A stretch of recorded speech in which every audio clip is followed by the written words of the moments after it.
এইটা হযরত খিজির আলাইহিস সালাম ওই মারিফতের এলমে বুঝতে পারলেন। তাহলে এই শিশুটি এখনো নিষ্পাপ, কিন্তু এই শিশুটিকে যদি বাঁচিয়ে রাখা হয় তাহলে এক সময় গিয়ে এই শিশুটিও বেঈমান হয়ে জাহান্নামী হবে। ওই বেদুইন বলল, ইয়া রাসূলুল্লাহ, গাছ আপনাকে সিজদা করেছে, যদি আপনি অনুমতি দেন আমিও আপনাকে সিজদা করব। না শরীয়তের কোনো এলম আছে, না মারিফতের কোনো এলম আছে, না শরীয়তের উপর কোনো আমল আছে, না নিজেদের তরিকতের কোনো খবর আছে।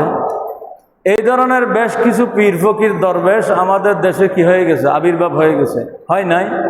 লাল সালু লাগিয়ে দিয়েছে, নিজে পীর হয়ে গেছে, ফকির হয়ে গেছে। আল্লাহ পাক রব্বুল আলামিনের পক্ষ হতে আমরা সাধারণ ইমানদার মুসলমানদের প্রতি যে নির্দেশনা, আউলিয়া একরামের সাথে সম্পর্ক রাখতে হবে, আল্লাহর প্রিয় বান্দাদের সাথে মোহাব্বত রাখতে হবে, এই বিষয়ে আলোচনা করতে গিয়ে গত জুমা পূর্ব বয়ানে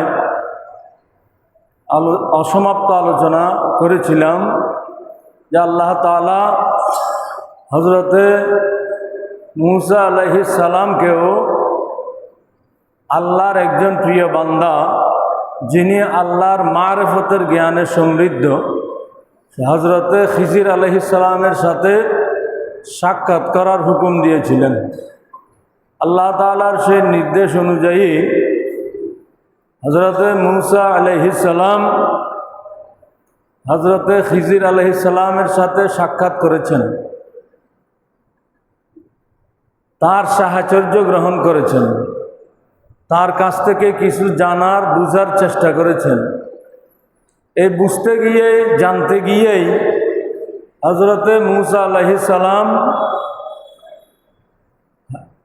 হযরতে খিজির আলাইহিস সালামের কিছু অস্বাভাবিক কাজ কারবার দেখতে পেয়ে আশ্চর্য হয়ে গেলেন, আপত্তি জানালেন। অবশেষে হযরতে খিজির আলাইহিস সালামের সাথে হযরতে মূসা আলাইহিস সালামের বৈপরীত্য হয়ে গেল, তারা পরস্পর বিচ্ছিন্ন হয়ে গেলেন। যেটা কোরআন শরীফের ভাষায় হযরতে খিজির আলাইহিস সালাম হযরতে মূসাকে বললেন, হাযা ফিরাকু বাইনি ওয়া বাইনিকা, এখনই আপনার সাথে আমার পৃথক হওয়ার সময় হয়ে গেছে, আপনার সাথে আমি পৃথক হয়ে যাব। কেন? ঘটনা তিনটি আপনাদের মনে আছে কিনা জানি না। প্রথম ঘটনা হচ্ছে হযরতে খিজির আলাইহিস সালাম এবং মূসা আলাইহিস সালাম দুইজনকেই একজন নৌকার মাঝি অত্যন্ত সদাচরণ করে কোনো পারিশ্রমিক ছাড়া নৌকা পার করে দিয়েছেন। নৌকাটি অক্ষত একটা নৌকা, ভালো একটি নৌকা। নৌকা পার হওয়ার পরেই হযরতে খিজির আলাইহিস সালাম সেই নৌকার মধ্যে একটি ফুটো করে দিলেন। এটা দেখেই হযরতে মূসা আলাইহিস সালাম সহ্য করতে পারলেন না, বললেন, এটা কি করলেন আপনি? যে আমাদের সাথে খুব ভালো ব্যবহার করলো, বিনা পারিশ্রমিক আমাদেরকে পার করিয়ে দিল, আপনি তার নৌকাটি ফুটো করে দিলেন। প্রথম দফা। দ্বিতীয় দফা হচ্ছে খেলারত কিছু শিশুদের মধ্যে হতে একটি সুঠাম দেহি নাদুস নুদুস ছেলেকে হযরতে খিজির আলাইহিস সালাম হত্যা করে ফেললেন। এটা দেখেও মূসা আলাইহিস সালাম আর সহ্য করতে পারলেন না।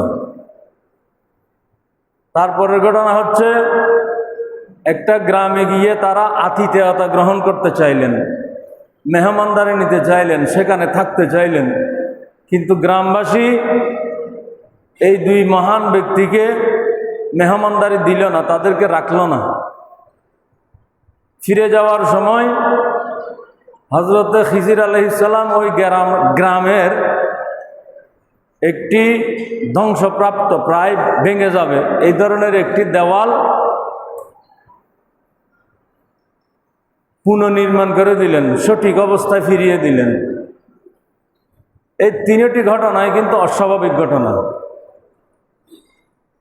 মূসা আলাইহিস সালাম সঙ্গত কারণেই এই ঘটনাগুলির মূল রহস্য কি, গূঢ় রহস্য কি, সেগুলি বুঝতে পারেন নাই। বুঝতে না পেরে হজরতে খিজির আলাইহিস সালামের সাথে এই বিষয়গুলো নিয়ে মতানৈক্য করলেন। আসল বিষয় হচ্ছে যেটা, হজরতে খিজির আলাইহিস সালামকে আল্লাহ তাআলা এমন কিছু জ্ঞান দান করেছিলেন, এমন কিছু এলম দান করেছিলেন, যে এলম হজরতে মূসা আলাইহিস সালামকে দান করেন নাই। সুবহানাল্লাহ। মূসা আলাইহিস সালাম নবী, নবী হিসাবে শরীয়তের যত হুকুম আহকাম বিধিনিষেধ এগুলি সব হজরতে মূসা আলাইহিস সালাম জানেন। এটা হচ্ছে শরীয়তের হুকুম, শরীয়তের রীতিনীতি, শরীয়তের বিধিনিষেধ, শরীয়তের আহকাম। এগুলির মধ্যে হজরতে মূসা আলাইহিস সালাম তৎকালীন সময়ের সর্বশ্রেষ্ঠ আলেম। কিন্তু মারেফতের কিছু এলম আছে, আল্লাহর সৃষ্টিতত্ত্বের কিছু গূঢ় রহস্য আছে।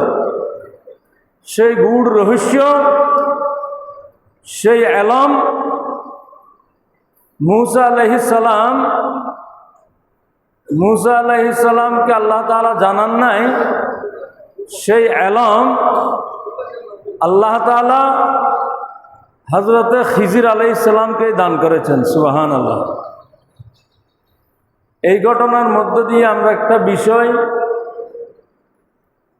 স্পষ্ট করতে পারি, সেটা হচ্ছে শরীয়তের হুকুম আহকাম, শরীয়তের বিধিনিষেধ, শরীয়তের এলম, এই এলমের বাইরেও আরেকটা বিশেষ এলম আছে। সেই এলমটার নাম হচ্ছে মারিফতের এলম। এই মারিফতের এলম হযরত খিজির আলাইহিস সালামের ছিল। সুবহানাল্লাহ। এই তিনটি ঘটনার ব্যাখ্যায় পবিত্র কোরআন মজিদে এসেছে। এই তিনটি ঘটনা হযরত খিজির আলাইহিস সালাম কেন করলেন? শরীয়তের দৃষ্টিতে দেখা যাচ্ছে, আপাত দৃষ্টিতে দেখা যাচ্ছে তিনটি কাজই অস্বাভাবিক। আবার প্রথম দুইটি কাজ খুবই অন্যায় কাজ। যেমন নৌকা ফুটো করে দেওয়া, তাহলে একজনের ক্ষতি করা, এটা তো দ্বীনের মধ্যে গুনাহের কাজ।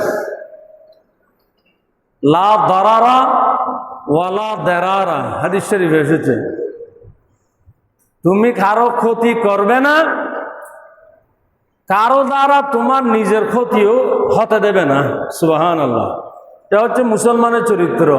লা দারারা ওয়ালা দারারা, আমি কারো ক্ষতিও করব না, আবার আমি কারো ক্ষতি করব না, ঠিক আছে, তো আমার ক্ষতি করতে দেখলে যে আমি একেবারে চুপচাপ বসে থাকবো, ক্ষতি করতেই থাকুক, সেটাও আবার রীতি নয়। আমি যেমন অপরের ক্ষতি করব না, অপরে যাতে আমার ক্ষতি করতে না পারে সেই চেষ্টাও আমাকে করতে হবে। এটা হচ্ছে আমাদের রাসূলের তালিম। কিন্তু এখানে দেখা গেল হযরত খিজির আলাইহিস সালাম নৌকার মালিকের একটা ক্ষতি করে দিলেন, একটা ভালো নৌকা ফুটো করে দিলেন। এটা কেন করলেন? এটার ব্যাখ্যা হচ্ছে তৎকালীন সময়ের যে শাসক ছিল, ওই শাসকের পক্ষ হতে ঘোষণা দেওয়া হয়েছে, যাদের কাছে ভালো ভালো নৌকা আছে, তো তৎকালীন সময়ের যানবাহন তো বেশিরভাগ ছিল নৌকা, পানিপথের। তখন তো আর এই গাড়ি ঘোড়া, রেলগাড়ি, এরোপ্লেন এগুলোতে আর তখন ছিল না। তখন বেশিরভাগই কি পানিপথের জাহাজ, নৌকা এগুলি ছিল। ওই শাসকের পক্ষ হতে ঘোষণা দেওয়া হয়েছে যাদের যাদের ভালো ভালো নৌকা আছে এই নৌকাগুলি কি করে নিতে হবে, আত্মসাৎ করে নিতে হবে সরকারি পক্ষে, শাসকের পক্ষে। ওই যেটা আমাদের দেশেও বর্তমানে হয় না, কি বলে, রিকুইজিশন।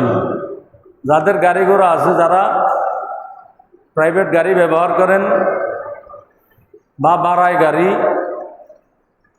অনেক সময় সরকারি বিভিন্ন কাজে গাড়িগুলি হঠাৎ করে, আগে কোনো নোটিশ নেই, কথাবার্তা নাই, হঠাৎ দেখেছে রিকুইজিশন করবে, সরকারি কাজে ব্যবহার করবে। এই ধরনের আমি ব্যক্তিগতভাবেও এই ধরনের কয়েকজন গাড়ি চালকের সাথে আমার ব্যক্তিগত কথা হয়েছে। গাড়ি চালক আফসোস করেছে কি, হুজুর গাড়িটা দেখেছে সরকারি প্রয়োজন হয়েছে, হঠাৎ করে বলল এটা রিকুইজিশন করব। ড্রাইভার সহ গাড়ি সহ সরকারি কাজে নিয়ে গেল, 2 দিন 5 দিন 7 দিন রাখলো। তো 2 5 7 দিন যতদিনে সরকারি কাজে রাখলো গাড়িটি, এই 5 7 দিন পর্যন্ত মালিককেও কোনো ভাড়া দেওয়া হলো না, শুধু গাড়ির জ্বালানি খরচ দেওয়া হলো, ড্রাইভারের খাওয়ার দাওয়ার ব্যবস্থা হলো। এই 5 7 দিন ড্রাইভারকেও কোনো বেতন দেওয়া হবে না, মালিককেও কোনো ভাড়া দেওয়া হবে না। এটা আমি একাধিক চালকের কাছ থেকে শুনেছি। এটা শুনে আমার কিছুটা আশ্চর্য লেগেছে। এটা কোন ধরনের কথা? এটা এক ধরনের মগর মূল্যকের মতো বিষয়। সরকারি প্রয়োজন হবে, গাড়ি রিকুইজিশন করবে, কোনো আপত্তি নেই, কিন্তু ড্রাইভারকে যে কয়দিন রাখা হবে সেই কয়দিন বেতন দেওয়া হবে না। এটা তো এক ধরনের বেইনসাফি। ড্রাইভারের খাবার দাবারের ব্যবস্থা হচ্ছে, ঠিক আছে, ভালো কথা, তো তার পরিবার পরিজন এই 2 3 দিন 5 দিন 7 দিন তার পরিবার পরিজন কি খাবে? এগুলি নিয়ে আমাদের দেশের আজ প্রায় স্বাধীনতার 55 বছর, এগুলি খুঁটিনাটি বিষয়। কোন দল যারা সুশাসনের কথা বলে, ইনসাফের কথা বলে, ন্যায়ের শাসনের কথা বলে, এই খুঁটিনাটি বিষয়গুলি চিন্তা করলো না। যাই হোক, এগুলি হচ্ছে আমাদের দেশের রীতি, এগুলির নামই হচ্ছে সুশাসন, এগুলির নামই হচ্ছে ন্যায়ের শাসন।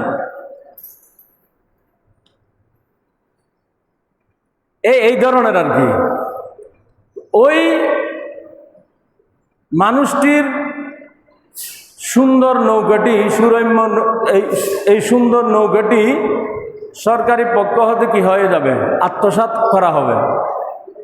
হযরতে খিজির আলাইহিস সালাম এটা জানতে পেরেছেন। ওই এলম, মারিফতের এলম যেটা, এই এলমে জানতে পারার কারণে এই মানুষটি যদি এখন, এই মানুষটি মূসা এবং খিজির আলাইহিস সালাম দুইজনের সাথে খুবই সদ্ব্যবহার করেছে, তাদের কাছ থেকে ভাড়াও গ্রহণ করেনি, অত্যন্ত ভালো ব্যবহার করে নৌকা পার করিয়ে দিয়েছে।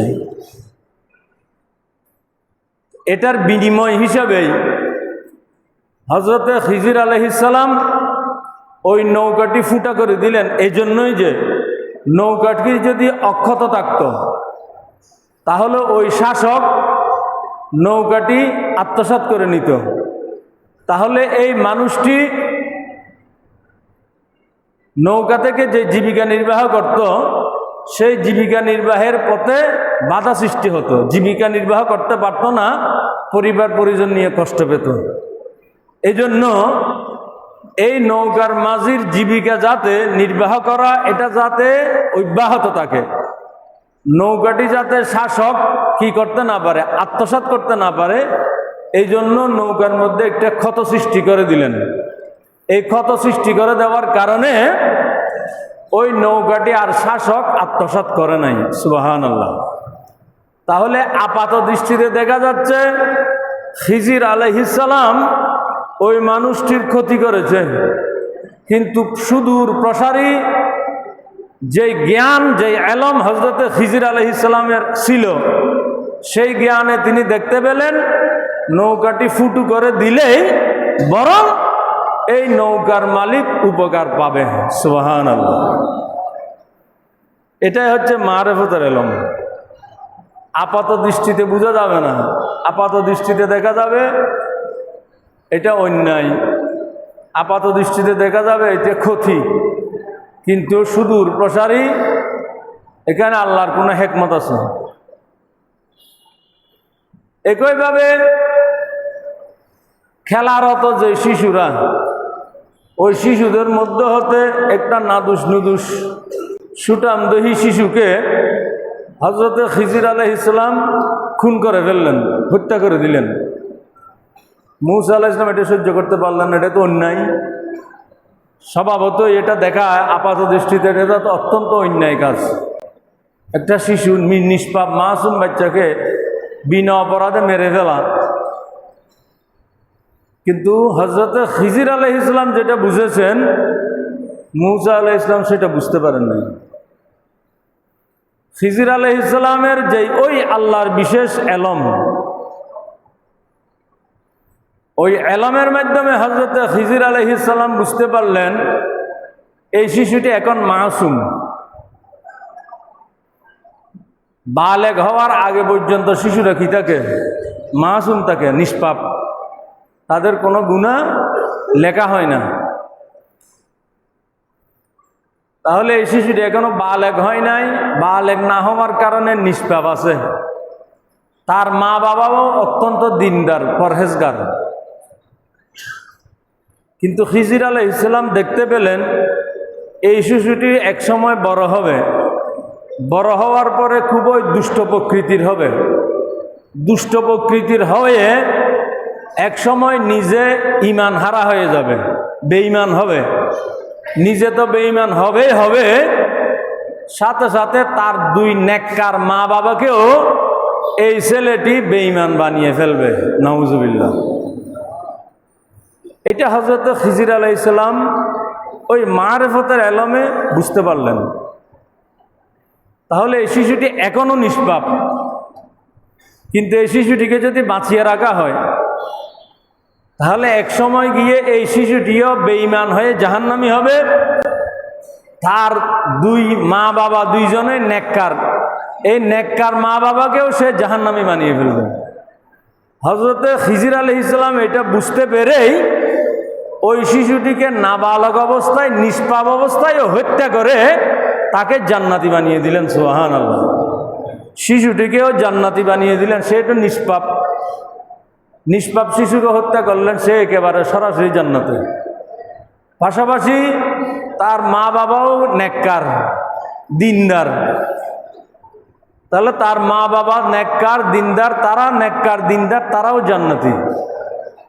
তো তারা জান্নাতি থাকলো কি জন্য? ছেলেটিকে যখন এখন মেরে ফেলা হলো, বড় হয়ে ছেলেটি একসময় মা বাবাকে নাফরমান বানাতো, জাহান্নামী বানিয়ে ফেলতো।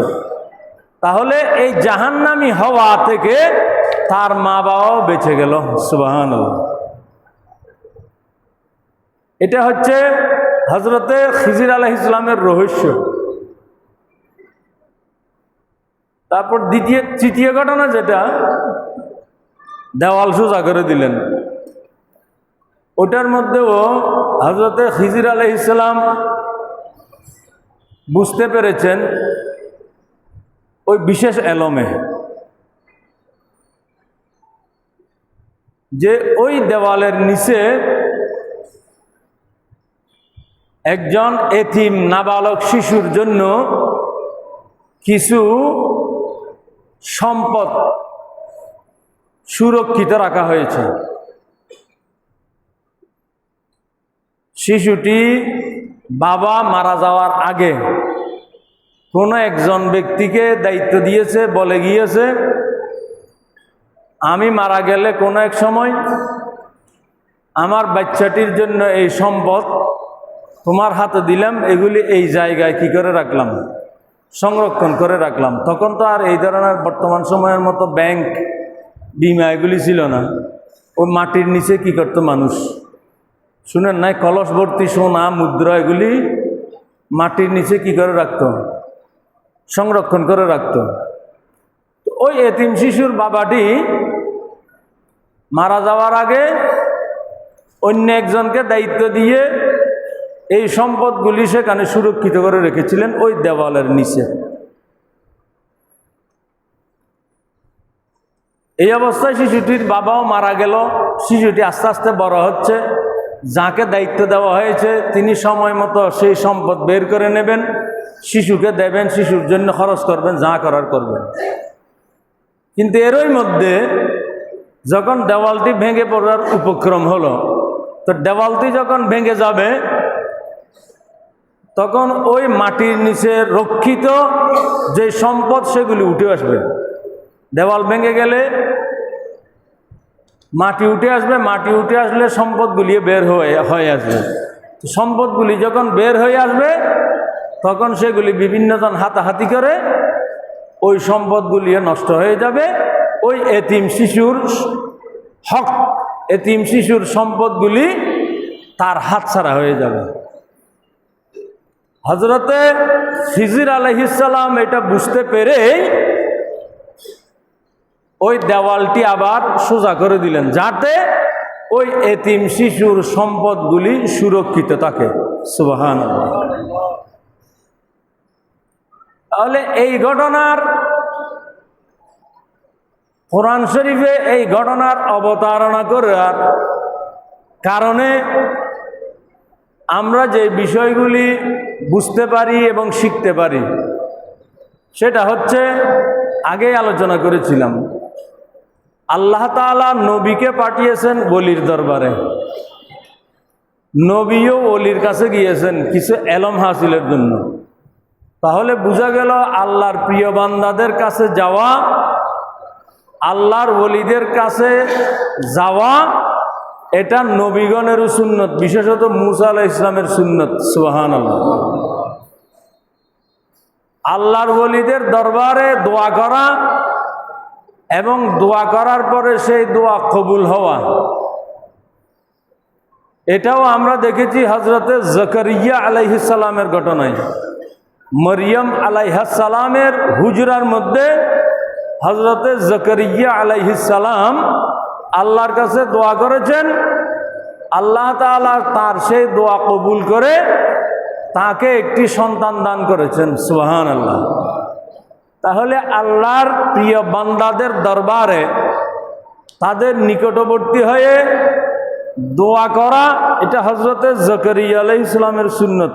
সুবহানাল্লাহ। আমরা যেটা আমল করি, বিশ্বাস করি, সেটা হচ্ছে এটাই। আমরা যে আউলিয়া ইকরামের সাথে মহব্বত রাখি, আল্লাহর প্রিয় বান্দাদের সাথে আমরা উঠা বসা করি, আল্লাহর প্রিয় বান্দাদের সাথে আউলিয়া ইকরামের দরবারে আসা যাওয়া করি, এটা হচ্ছে আমরা এই কোরআন মজিদের এই সমস্ত ঘটনা থেকেই আমরা এই রীতি, এই নীতি লাভ করেছি। আলহামদুলিল্লাহ। এটা আমাদের কোনো বানোয়াট রীতিনীতি নয়, নাউজুবিল্লাহ। কিন্তু আফসোসের কথা হচ্ছে, এখন এটাকে উপলক্ষ করে এই যে আউলিয়া ইকরামের দরবারে আসা যাওয়া করা, আউলিয়া ইকরামের সাহাচর্যে বসা, আউলিয়া ইকরামের ওসিলা নিয়ে আল্লাহর দরবারে দোয়া করা, আউলিয়া ইকরামের মাজার জিয়ারতের মাধ্যমে কিছু ফয়েজ হাসিল করা, এগুলিকে উপলক্ষ করে আমাদের দেশে কিছু দুষ্কর্ম, অপকর্ম, হারাম, বেদাতি কিছু কাজও শুরু হয়ে গেছে। নাউজুবিল্লাহ। কথাগুলি অনেকের অপছন্দ হবে। আল্লাহর ওলি হওয়ার জন্য কারামত শর্ত নয়। কারামত কি? যেমন কোনো অস্বাভাবিক ঘটনা দেখলে আমরা তাকে আল্লাহর ওলি মনে করি। কেউ কেউ বলেছেন যদি আসমানে উড়া, আকাশে উড়া, এটা যদি কোনো ওলির কারামত হয় তাহলে তো পাখি যা আছে সব আল্লাহর ওলি হয়ে যেত। নাউজুবিল্লাহ। সাগরে হাঁটা, এটা যদি সাগরে ভাসা, এটা যদি আল্লাহর ওলির কারামত হয় তাহলে সাগরের মাছগুলি সব আল্লাহর ওলি হয়ে যেত। তাহলে এগুলি কোনো আল্লাহর ওলিদের ওলি চেনার কি নয়? মানদণ্ড নয়। ওলি চিনার মানদণ্ড কি? ওলি কাকে বলা হয়? এখন তো আমাদের দেশে এমন কিছু পীর ফকির দরবেশের আবির্ভাব হয়ে গেছে, না শরীয়তের কোনো এলম আছে, না মারফতের কোনো এলম আছে, না শরীয়তের উপর কোনো আমল আছে, না নিজেদের তরিকতের কোনো খবর আছে। এই ধরনের বেশ কিছু পীর ফকির দরবেশ আমাদের দেশে কি হয়ে গেছে? আবির্ভাব হয়ে গেছে। হয় নাই? লাল সালু লাগিয়ে দিয়েছে, নিজে পীর হয়ে গেছে, ফকির হয়ে গেছে। তার কাছে গিয়ে তার মুরিদরা সিজদা দিচ্ছে, কদমে চুমা দিচ্ছে, যা করার করছে। আউলিয়া একরামকে আমরা সম্মান করব, ইজ্জত করব, আউলিয়া একরামের সাথে মহব্বত রাখবো, তাদের সাথে প্রেম ভালোবাসা রাখবো, সব ঠিক আছে। কিন্তু আল্লাহ ভিন্ন অন্য কাউকে সিজদা করার কোনো অনুমতি আমাদের দ্বীনের মধ্যে নাই। যত বড় পীর বুজুর্গ ওলি হোক।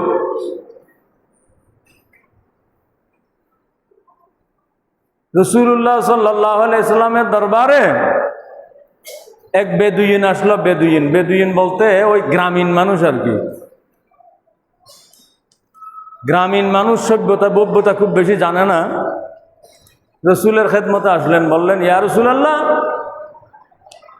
আমি কিছু মুজিজা দেখতে চাই আপনার। রসুল বললেন, তুমি কি মুজিজা দেখতে চাও? বললেন, ইয়া রাসূলুল্লাহ, আপনি যা দেখান। রসুল বললেন, ওই যাও, ওই গাছকে বলো তোমাকে রাসূলুল্লাহ ডেকেছেন।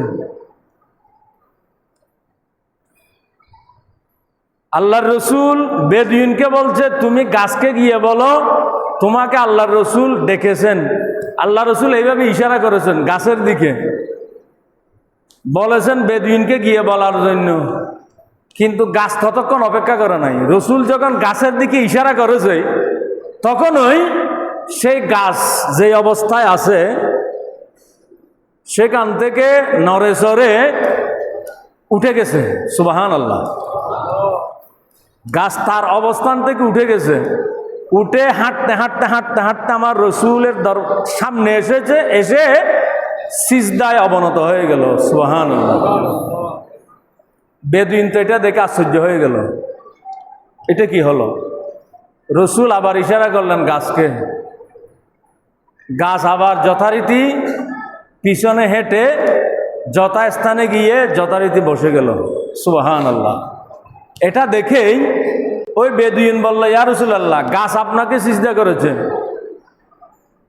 যদি আপনি অনুমতি দেন আমি আপনাকে সিজদা করব, আমি আপনাকে একটা সিজদা করতে চাই। রাসূল সাল্লাল্লাহু আলাইহি ওয়াসাল্লাম জবাব দিলেন, না, আমাদের দ্বীনের মধ্যে আল্লাহ ব্যতীত অন্য কাউকে সিজদা করার কোনো অনুমতি নাই। যদি আমাদের দ্বীনের মধ্যে আল্লাহ ভিন্ন অন্য কাউকে সিজদা করার অনুমতি থাকতো, আমি প্রতিটি মহিলাকে হুকুম দিতাম তাদের স্বামীকে সিজদা করার জন্য। সুবহানাল্লাহ। তাহলে রসুল সাল্লাল্লাহু আলাইহি ওয়াসাল্লাম এখানে রসুল সাল্লাল্লাহু আলাইহি ওয়াসাল্লাম নিজেকেও সিজদা করার অনুমতি দিলেন না। এটার উপরে ফতোয়া, আমাদের দ্বীনের মধ্যে আল্লাহ ভিন্ন অন্য কাউকে সিজদা করার কোনো অনুমতি নাই। আমাদের দ্বীনের পূর্ববর্তী দ্বীনের মধ্যে সম্মানের সিজদা করার অনুমতি ছিল। যেমন আদম আলাইহিস সালামের জমানায় আদম আলাইহিস সালামকে সৃষ্টি করার পরে ফেরেশতাদেরকে বলেছেন আদমকে সিজদা করো। তাহলে আদম আলাইহিস সালামকে সিজদা করেছে কারা? ফেরেশতারা। তাহলে দেখা গেল আদম আলাইহিস সালামকে ফেরেশতাদের মাধ্যমে আল্লাহ সিজদা করিয়েছেন। সেই শরীয়তের মধ্যে সেটা জায়েজ ছিল।